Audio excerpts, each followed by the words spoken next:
Welcome to D24 news. Jaggampeta Kakinada Jaggampeta Telugu Desam party కార్యాలయంలో media సమావేశం నిర్వహించిన జ్యోతుల నెహ్రూ ఎన్నికల కమిషన్ ఆదేశాల ప్రకారం పెన్షన్ పంపిణీ వ్యవహారంలో వాలంటీర్లను ఇన్వాల్వ్ కావద్దని ఆదేశాలు ఇచ్చిన పరిస్థితి. దీంట్లో ఎక్కడా చంద్రబాబు నాయుడు ప్రమేయం లేదు. చంద్రబాబు నాయుడు గాని తెలుగుదేశం నుంచి ఈసీకి కంప్లైంట్ చేసిన పరిస్థితి ఎక్కడా లేదు. వాలంటీర్లు పెన్షన్స్ ఇస్తే ప్రలోభ పెడుతున్నారన్నది వాస్తవం. కేవలం డబ్బులు లేక రాష్ట్ర ఖజానాలో డబ్బులు లేని పరిస్థితి. ఈసీ ఆదేశాలు ఏవైతే ఉన్నాయో దాన్ని తప్పుదారి పట్టించి తెలుగుదేశం పైన అపవాదులు మోపుతోంది. నెలాఖరు రోజున పెన్షన్ డబ్బులు డ్రా చేసుకుని 1వ తారీఖు ఇచ్చేవారు.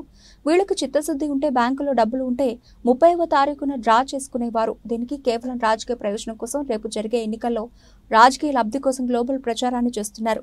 ఈసీ ఇచ్చినటువంటి ఆదేశాలను గ్లోబల్ ప్రచారాలు చేస్తూ చంద్రబాబు నాయుడుపై బురద జల్లే ప్రయత్నం చేస్తున్నట్లు భావించవలసి వస్తోంది. ఈరోజు వైఎస్ఆర్ కాంగ్రెస్ పార్టీ సాక్షాత్తు జగన్మోహన్ రెడ్డి దగ్గర నుంచి మన నియోజకవర్గ వైఎస్ఆర్ కాంగ్రెస్ పార్టీ అభ్యర్థి దాకా ఒక గ్లోబల్ ప్రచారం చేస్తున్నారు.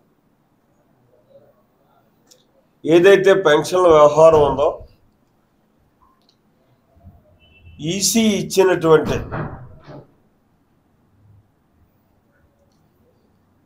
ఆదేశాల ప్రకారం పెన్షన్ పంపిణీ వ్యవహారంలో వాలంటీర్లని ఇన్వాల్వ్ కావద్దని చెప్పినటువంటి పరిస్థితి ఉంది. చంద్రబాబు నాయుడు గారు ప్రమేయం అన్నది లేదు. చంద్రబాబు నాయుడు గారు ఈసీకి రిప్రజెంట్ చేయడం కానీ ఓ పిటిషన్ పెట్టడం కానీ అసలు తెలుగుదేశం అన్నదే ఇక్కడ ఎవరో కూడా ఈసీ వరకు కంప్లైంట్ చేసినటువంటి పరిస్థితి లేదు. వాలంటీర్లు పెన్షన్లు ఇస్తే ప్రలోభపరుస్తారని మాత్రం మనందరిలోని కూడా ఆ అనుమానం ఉంది. అది వాస్తవం కూడా. అయితే ఇక్కడ కేవలం డబ్బులు లేక రాష్ట్ర ఖజానాలో డబ్బులు లేనటువంటి సందర్భంలో దీన్ని ఈసీ ఇచ్చినటువంటి ఏ ఆదేశాలు అయితే ఉన్నాయో ఆ ఆదేశాలని